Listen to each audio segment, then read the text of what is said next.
किन चीज़ों को लेकर बैठक है, किन चीज़ों को लेकर के तैयारियां की जा रही है? आज का ये बैठक महागठबंधन परिवार का है और अगला जो हमारा 16 दिन का कार्यक्रम होगा, किस तरीके की हम रणनीति बनाएंगे, किन मुद्दों को लेकर के हमको लोगों के बीच में जाना है गठबंधन परिवार को और किस तरीके से चुनाव लड़ा जाए, उस सारी रणनीतियों पे ये कार्यक्रम रखा है। कितनी चुनौतियां मानती हैं आप बोकारो विधानसभा को लेकर के? चुनौतियां मतलब किस संदर्भ में? संदर्भ में अभी जो आप जी बिल्कुल चुनाव को लेकर के किस तरह की चुनौतियों का सामना भी आपको करना पड़ेगा? देखिए, अगर क्षेत्र के परिप्रेक्ष्य, विकास के परिप्रेक्ष्य में आप बात करेंगे, अगर उसके बारे में बात कर रहे हैं तो विकास जिस तरीके से हमारे बोकारो में होना चाहिए था, निश्चित रूप से अभी भी हम विकास को अपने बोकारो में ढूंढ रहे हैं। कहीं मतलब उस तरीके का हमारे सड़कें तो दिख रही हैं, तालाब दिख रहा है, बड़े बड़े पुल दिख रहे हैं, पुलिया दिख रहा है, मतलब टेंडर, बड़े बड़े टेंडर वाला जो मतलब विकास होता है वो सारे तो दिख रहे हैं हमारे बोकारो में। किंतु जो मूलभूत समस्या है, पानी की समस्या है, चाहे वो चास हो, चाहे वो ग्रामीण क्षेत्र हो, चाहे वो सेक्टर्स हो, पानी की जो समस्या अभी तक आप नहीं सॉल्व कर पाए, तो बड़ी बड़ी तो ऐसी बहुत सारी मेरे पास समस्याएं हैं बोकारो के लिए। तो भाजपा को किस रूप में आप देखते हैं?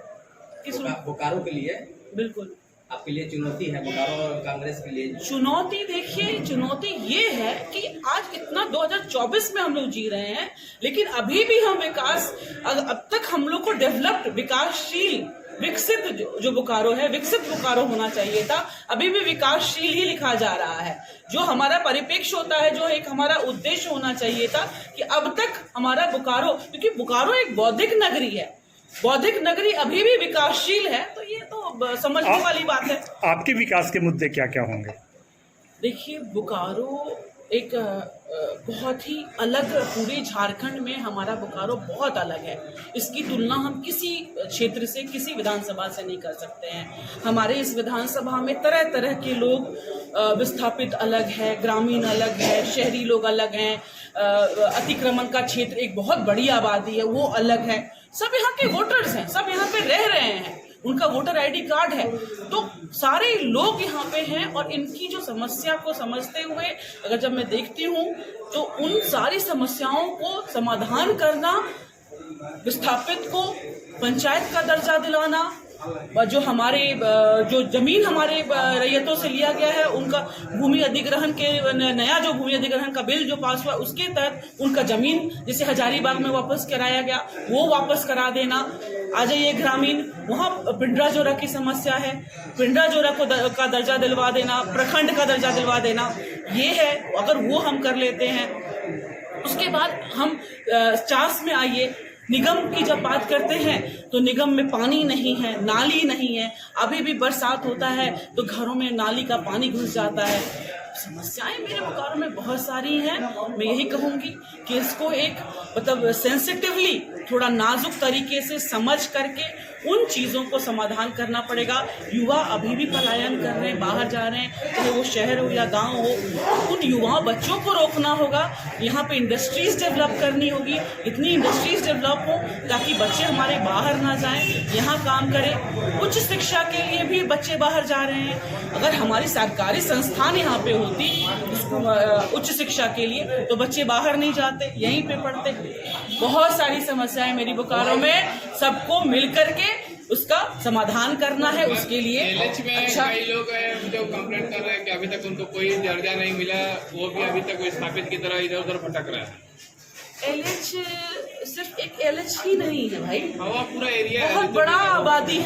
हम बता रहे हैं ना कि बहुत बड़ी आबादी है जो जिनका अभी तक समाधान नहीं हो पाया है, जिनको अभी तक पंचायत का दर्जा नहीं मिला है।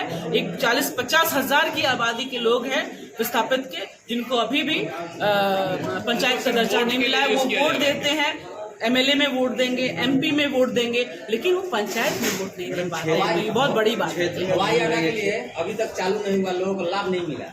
देखिए, ये होता क्या है ना कि आप किस नीति से, किस नियत से आप कुछ काम को कर रहे हैं वो स्पष्ट हो जाता है। आपकी प्रतिनिधि होने के नाते आपकी मंशा थी कि प्राइवेट हॉस्पिटल खुल जाए, तो सरकार जो है, वर्तमान सरकार जो उनके विपक्ष में थी, वो उनको परमिशन हर चीज का दे दिया उन्होंने, और उन्होंने पास करवा लिया और प्राइवेट हॉस्पिटल खुल गया। और जो जुमला था हमारे एयरपोर्ट का, और अभी तक उड़ान नहीं, कोई एयरपोर्ट का शुरुआत नहीं हुआ, कोई हवाई जहाज वहां से उड़ा नहीं है। क्यों? क्योंकि हमारे जो वर्तमान मतलब जो सरकार थी हमारी इंडिया गठबंधन की, उन्होंने उनको परमिशन नहीं दिया। तो समझने वाली चीज है कि किन सब चीजों के लिए एक प्रतिनिधि होकर के आप परमिशन ले पाते हैं, किन चीजों के लिए परमिशन नहीं ले पाते हैं। आपकी काबिलियत क्या है ये यहाँ पे साबित होता है। मैडम 10 साल में जो होना चाहिए था विकास, थोड़ा जी यहाँ प्रेस कर रहा है भाई, विकास होना चाहिए था, अरे रुकिए ना भाई। पहले भी बोकारो एक बौद्धिक नगरी है, बोकारो का जिस तरीके से विकास होना चाहिए था नहीं हुआ। यानी जो विधायक जी वादा किए थे चुनाव, देखिए विधायक जी, आपने सुना होगा, आप लोगों के पास है डेटा, आप चेक कर लीजिएगा कि उनके ब्लूप्रिंट में विस्थापित नहीं है, उनके ब्लूप्रिंट में पिंडराजोरा प्रखंड नहीं है, उनके ब्लूप्रिंट में चास निगम नहीं है, उनके ब्लूप्रिंट में शिक्षा नीति नहीं है, उनके ब्लूप्रिंट में क्या है, मेडिकल उनका अपना प्राइवेट हॉस्पिटल है, उनके ब्लूप्रिंट में हजार करोड़ के रोड्स हैं बड़े बड़े, उनके ब्लूप्रिंट में बड़े बड़े पुल हैं करोड़ों के, उनके ब्लूप्रिंट में तालाब है, ठीक है। तो उनके ब्लूप्रिंट में ये सारी चीजें हैं, लेकिन उनके ब्लूप्रिंट में छोटे मुद्दे तो नहीं है। सरकारी हॉस्पिटल नहीं है। सरकारी हॉस्पिटल जो अभी हमारा पास हुआ है 500 बेड्स का आरबीएस स्कूल के पास जो बनने वाला है, वो सरकारी हमारी सरकार की देन है। तो आप और मानती उसका है वो कि क्रेडिट दे रहे हैं कि हमने विधायक से जमीन क्या आपका अपना पर्सनल जमीन था, आप दिलवा दिए। तो आप मानती है कि विधायक गरीब वर्ग के लिए रही है, उच्च वर्ग? विधायक जी देखिए, ना दलित वर्ग के लिए है, ना बिजनेस क्लास के लिए है, ना एम्प्लॉइज क्लास के लिए है, किसी के लिए नहीं है। विधायक जी सिर्फ और सिर्फ अपने विकास के लिए है। आपके पास डेटा है। दिन भी नहीं, आज 3 तारीख हो गया है। 3 तारीख के हिसाब से अगर करें तो 16 दिन बचता है। मात्र 16 दिन का संघर्ष है हमारा, और 16 दिन हम लोगों को वो संघर्ष करना है कि आने वाला जो हमारा 5 वर्ष हो, वो बेहतर बनाने के लिए, हमारे भविष्य के लिए, एक बेहतर भविष्य के लिए हमको ये 16 दिन संघर्ष करना है। और उस लेकिन इतना मैं कहूंगी कि इस कार्यक्रम को आप लोग आगे बढ़ाइएगा, और आपस में जरूर, जो सामने भी लोग बैठे हुए हैं मेरे अभिभावकगण, आप लोगों से भी विनती है कि जरूर आप लोग आपस में एक दिशा निर्देश, एक रणनीति बना लीजिएगा कि कैसे आप लोगों को ये अगला जो हमारा 18 दिन का कार्यक्रम है, 18 दिन का जो संघर्ष है, हम कैसे इसको पार करेंगे, वो जरूर आज आप लोग तय कर लीजिएगा।